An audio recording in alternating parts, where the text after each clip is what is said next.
Poultry খামারি আবুল বাশার গত 5 মাসে উৎপাদন খরচের তুলনায় কম দামে ডিম বিক্রি করে প্রতি মাসে লোকসান গুনেছেন অর্ধ লক্ষাধিক টাকা।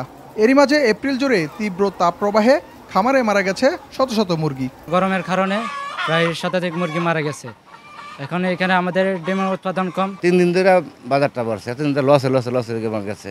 5 মাস ধরে আমার 7 লাখ 8 লাখ টাকা লস হয়ে গেছে। এমন অবস্থায় আবারও ঊর্ধ্বমুখী ডিমের বাজার। সপ্তাহ ব্যবধানে খামারেই প্রতি পিস ডিমের দাম বেড়েছে প্রায় 3 টাকা। গেল সপ্তাহে 8 টাকা 40 পয়সায় বিক্রি হওয়া মুরগির ডিম রোববার বিক্রি হয়েছে 11 টাকা 10 পয়সায়। এরপরও সিন্ডিকেটের কারণে সুফল না পাওয়ার অভিযোগ তাদের।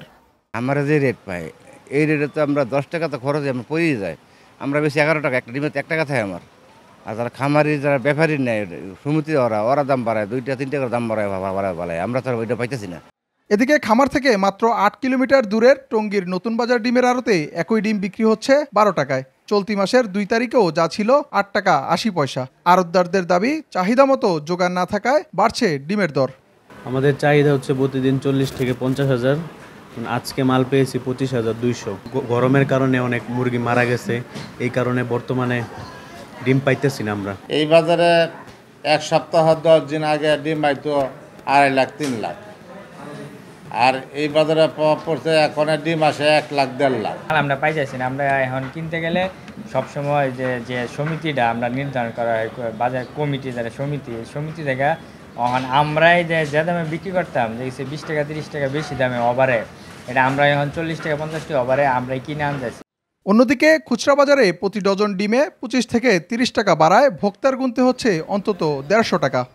1 সপ্তাহ আগে তো ডিমের হালি ছিল আমরা 40, তারপরে দাবে বাইরে 45 বিক্রি করছি। এখন আজকে 2 দিন থেকে আজকের থেকে 50 টাকা ডিম বিক্রি করতেছি।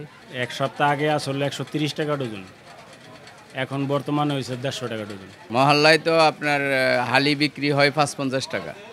গত বছর থেকে হঠাৎ অস্থির হয়ে ওঠে ডিমের বাজার। সবশেষ উৎপাদন থেকে শুরু করে পাইকার ও খুচরা পর্যায়ে ডিমের দাম নির্ধারণ করে সরকার, কিন্তু সিন্ডিকেট সহ নানা কারণে কার্যকর হয়নি সেই দাম। এমন অবস্থায় বাজার নিয়ন্ত্রণে সরকারের কঠোর মনোভাব ও সুষ্ঠু মনিটরিংয়ের দাবি ভোক্তাদের।